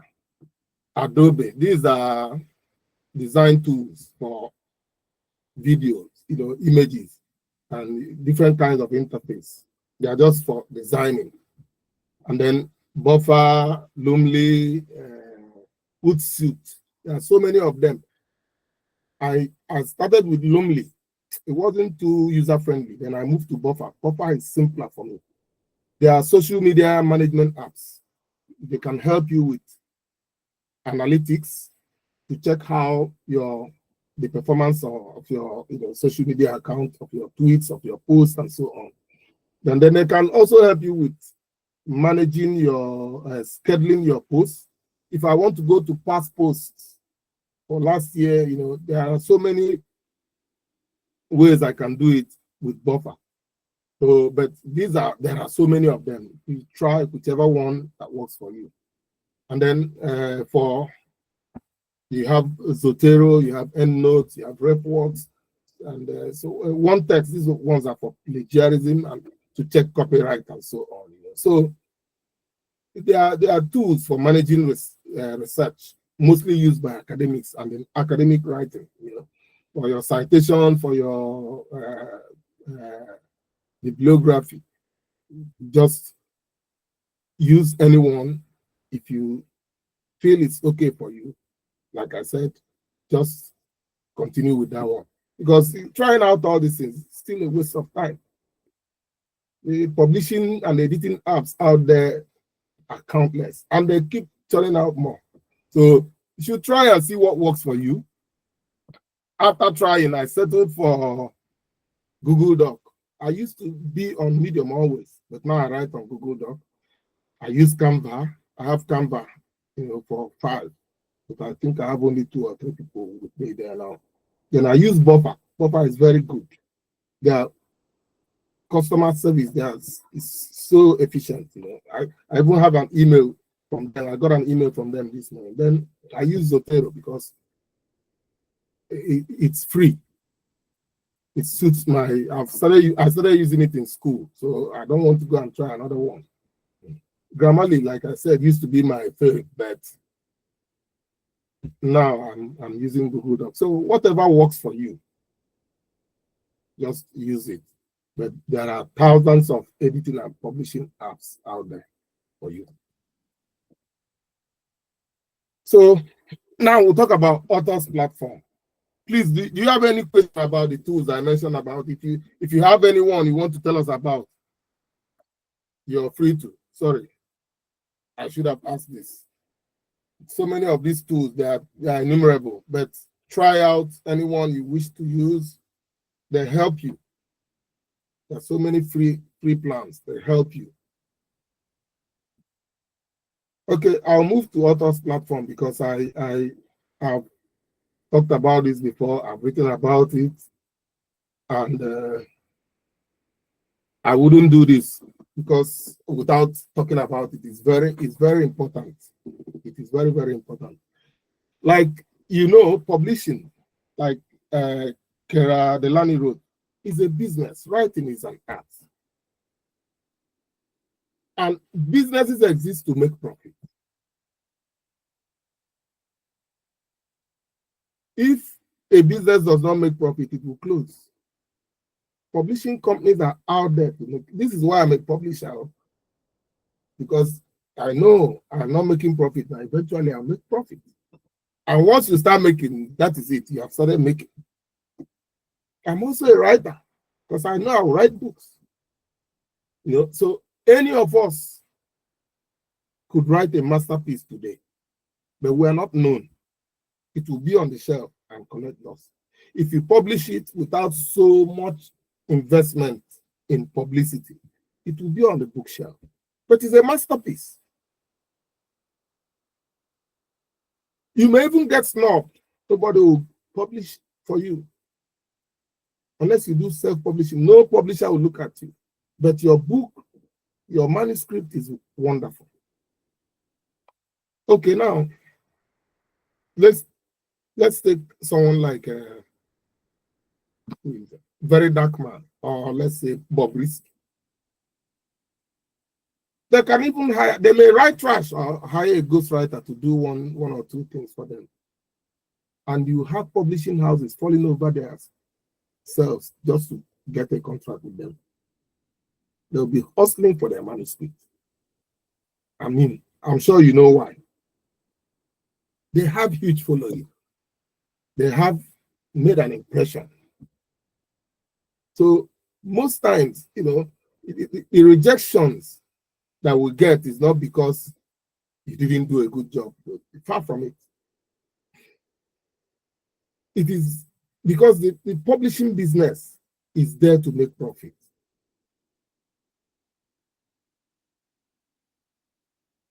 The publisher will not even bother to read because the editorial board is They will weigh if this rookie, you're a rookie writer, if this rookie is worth publishing. Are we ready to take the risk of publishing this person? They will check the profitability of investing so much money to publish, because they will invest money. The publishing process and publicity costs money. But these guys already have a following. They are out there. They have impressions. They have thousands, millions of followers who are waiting for their book. Like BBN people, they have people contributing money for their birthday. Talk less of when they write a book. So this is just the reality. So, but whether it's fiction or non-fiction, you need to keep building your platform. You need to keep engaging with others who share the same interest with you, who are writers. You share your text, share their own, follow those who post your interests, who keep talking about. Try and know one or two media people, because I know somebody that will give me an interview with channels today. It might take time. I've hosted him in Enugu. I've paid for his flight. I know he just told me that I need to inform him on that. He will give me an interview with channels, and channels is a big platform. But I'm not ready. Whenever I'm ready, I'll tell him. He might say, okay, in 1-2 months, Simon, you get it. I will go there. So it's part of the platform that we're talking about. We need to network, collaborate, keep engaging, make sure that we're out there. It's not even enough. When you share your text, share others' text, you also have to put yourself out there. I'm not saying every day you post your picture. No. But you see, your personality might not be known when your texts are being shared. But you see, when they see your picture, when they see your video, it adds credibility. It supports your work, supports your text. So, just keep sharing, keep putting your work out there, but also follow up by putting yourself out there. You can do videos, you can do pictures, you can do, just make sure that it's a backup. Make sure that you're relatable as a writer. If you're giving people value, whether it's fiction or non-fiction, you need to be relatable. It adds to your credibility. So I wrote a long text on Authors platform. Part of the excerpt is what I've just shared there. You can always read it. It's part of the reading. So now, if you have anything to say, because I'm going to the final word before we probably talk about AI. Do you have anything to contribute to me, to the room? Okay. Let me see. If you can read this, I'll just give you a few minutes to read this. It's an email I received from Cock Enterprise. It's part of the local branch of Enterprise Island. Can you read this? I don't know if should I magnify it?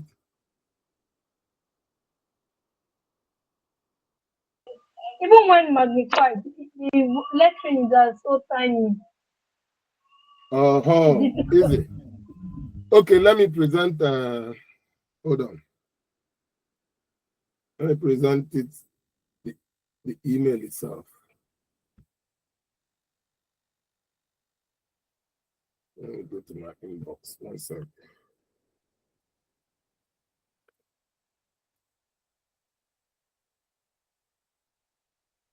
Give me a minute.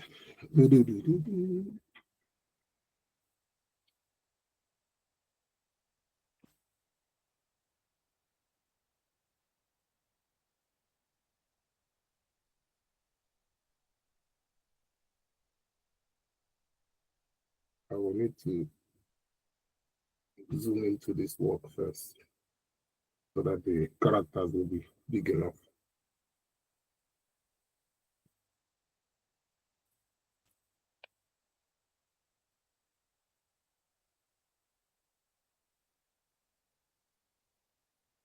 Okay.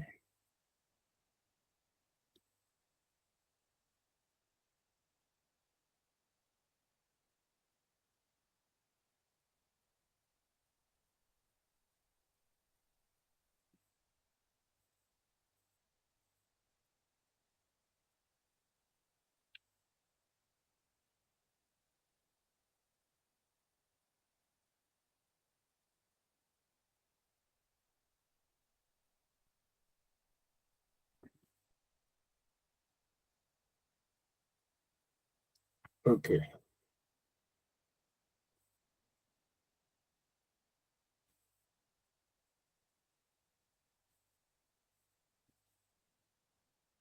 Okay. Maybe it's better now. Is it better now?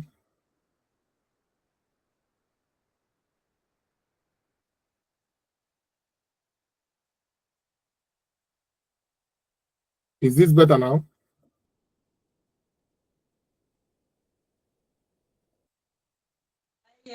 Yes, sir. It's much better. I'm I not can sure. see I'm not it. sure you're Much seeing better. it. You see it? Okay. You can read this at least.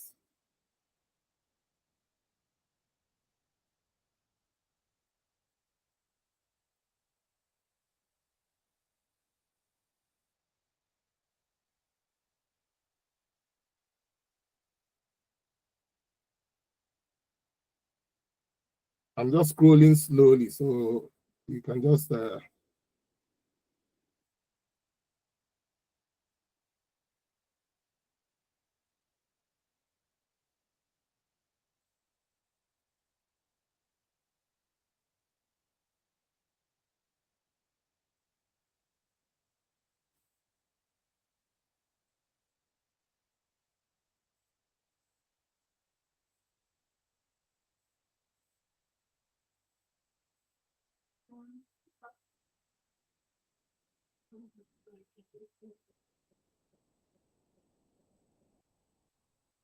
well, I just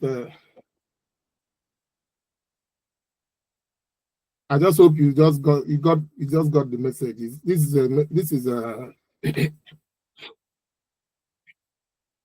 a message I got from Enterprise Island. So let me go back to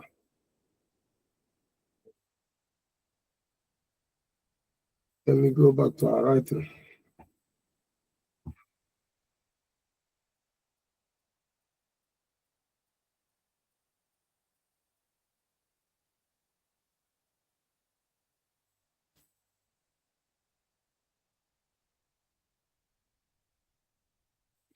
Computer is down slow.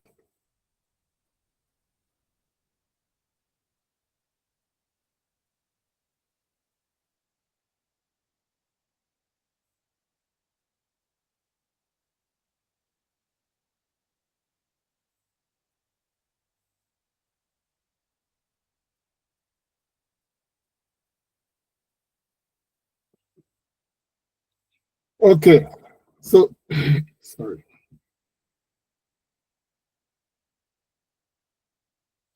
So that email I got it from Cook Enterprise. I was in an event sometime last year. I met which was hosted by this same Cook Enterprise, but their minister for trade and enterprise was there. So I met the man and I asked him a couple of questions, and then he introduced me to his essay, who introduced me to another lady. And I scheduled a meeting with that lady, and she revealed so much to me, and she was happy that I was trying to do something for my fellow Nigerians. But she advised me to focus on building an Irish audience. At least I can even start with Nigerians in diaspora here. But I already have you. I'm not going to leave you guys and focus. I mean, I can walk and chew gum at the same time. This is what I always say. So I started interacting with this Enterprise Island. It's not that I don't know about them.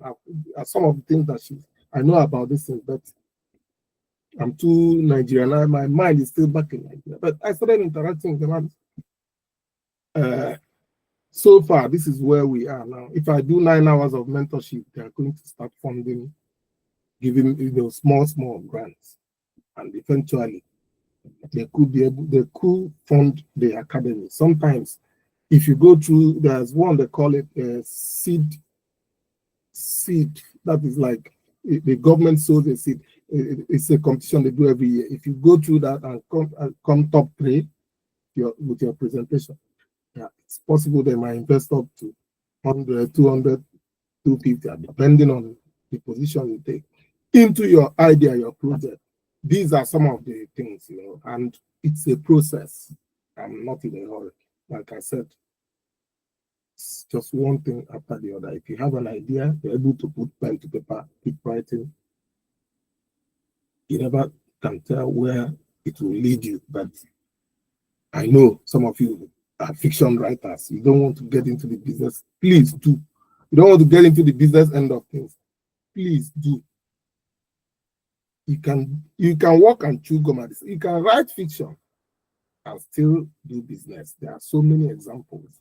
So that is just by the way. All we have discussed here aren't never moving tasks, so to say. You still have to do much work yourself.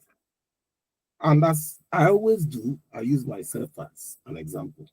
Like you just seen in this email now that I received.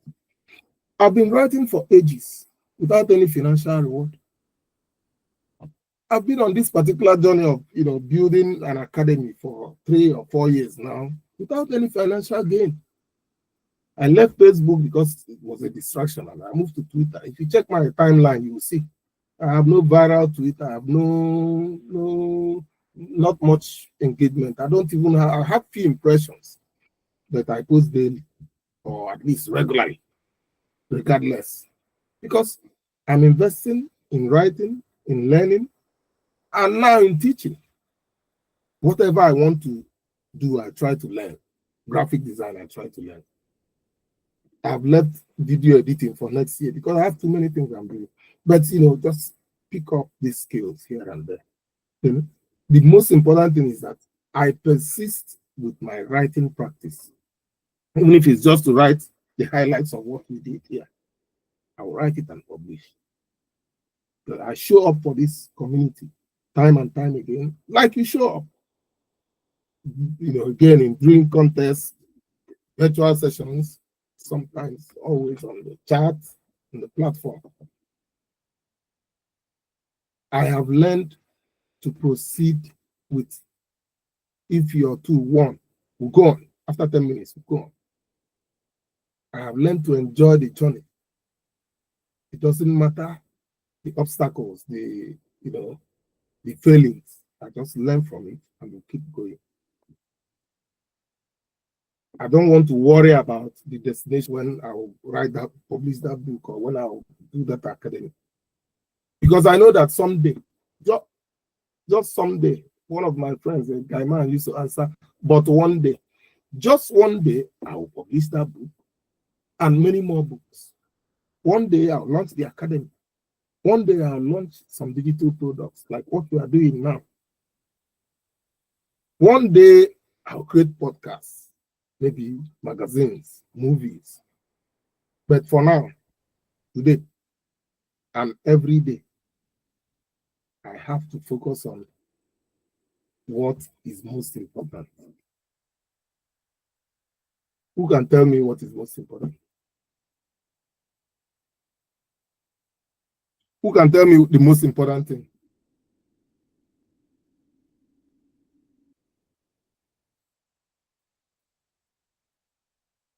Somebody should tell me. Should be able to tell us what is the most important thing to focus on. Try. Attempt.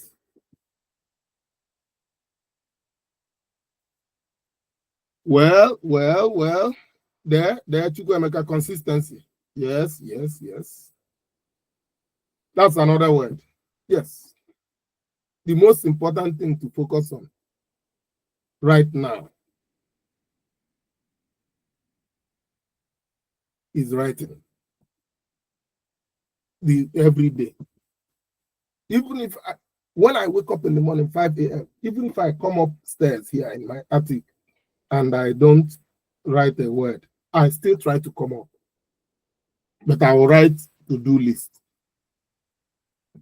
So the most important thing, forget about the destination. Well, the lever moving task, which is the most important thing for you to do now and today, is never to lose that writing practice. And that is the way you won't quit. And that is the only way you still eventually succeed as a writer and make money. Can we agree on AI, some other day, please? Because AI deserves a full session. My eye problem didn't let me do all the research. AI actually deserves a full session. There's no way we're going to squeeze it into here. Because I have been ignoring AI for some time, and I got this book. Was the only book I could see in the library. So I got this book, and then I started following some podcasts. People are doing wonderful things with AI. This man you're watching on this video now has been writing, David Perel. He uses AI. And if these tools, if these technologies are there to enhance the craft with so much love, I think we should explore it. I'm not going to outsource my writing, my thinking, but if AI will improve your writing, I think we should explore it. It's something that deserves a full session. So please, if we agree, we can just, because frankly, I have very little to share on it. We can do another session on AI. It's interesting. I've followed some podcasts and people are doing wonderful things with it. So unless you have anything you want to share with us, I'll say we'll schedule another session for AI. What do you guys think? Well, I've already used over 2 hours. Okay. I'll take that as an agreement. So now, the last part of what I'm going to say is, for the exercise, the due date will now be on the 17th. That is 5 days from now. And then we'll host 2 other sessions this month, hopefully on Sundays this time, to do our peer review and award the prizes. 1 week for the 2 fiction exercises, and then 1 week for the non-fiction exercises.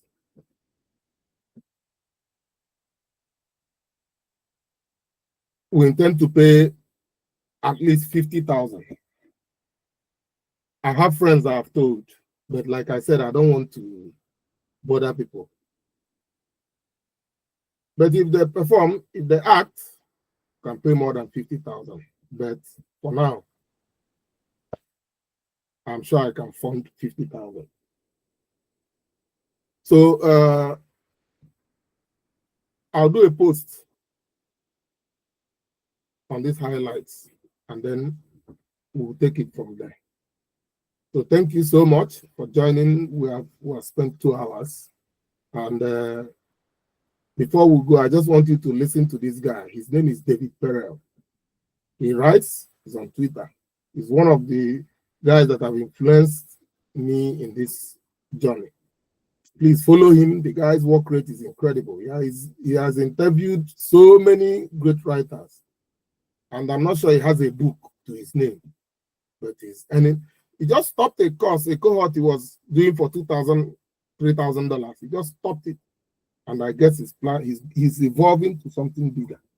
So let's just end our day with I'm just going to talk about the really lucrative ways to monetize. The 3 really lucrative ways are really high-end consulting, where you work for corporations and every single gig is at least $50,000. That's where I would ballpark it. And you have multiple six-figure consulting gigs. So you know all about growth, and you go work for Uber and you help Uber gain 2 million new users, and you are the person who drives that strategy. Number one. Number two is you run a course, and that is basically productized consulting. You have a consulting package that you do, and then you say, I say the same things to every single person. Now what I'm going to do is I am going to turn that into a product, and I'm going to lower the price, but get way more scale. Now, if you're teaching fast growing startups how to grow even faster, your market just isn't that big. So consulting might be the better strategy. Whereas if you're teaching people to write, there's so many people want to learn to write that actually trying to productize and then get the more scale is actually a better strategy. The best strategy of all is building a company that transcends who you are, and what you are is sort of this founding influencer, somebody who has unique knowledge and a personal monopoly in this area of interest. You write about that, and you use that writing to hire people, to attract investors if you want, and then to ultimately build a company that transcends who you are.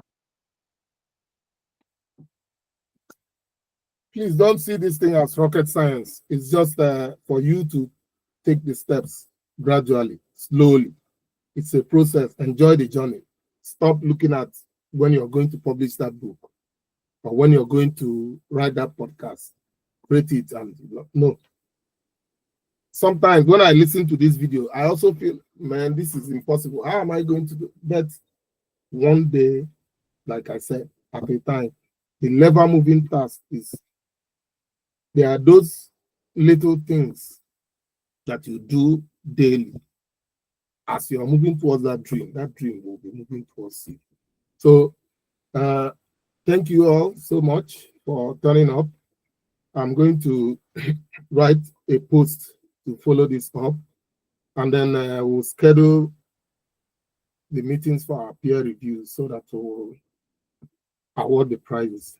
And then on the platform, we can agree on a date to discuss AI, because I think it's worth discussing. If you have any other thing to say, we should be saying goodbye.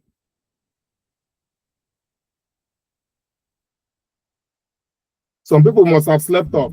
Who does that? No, they left to sleep.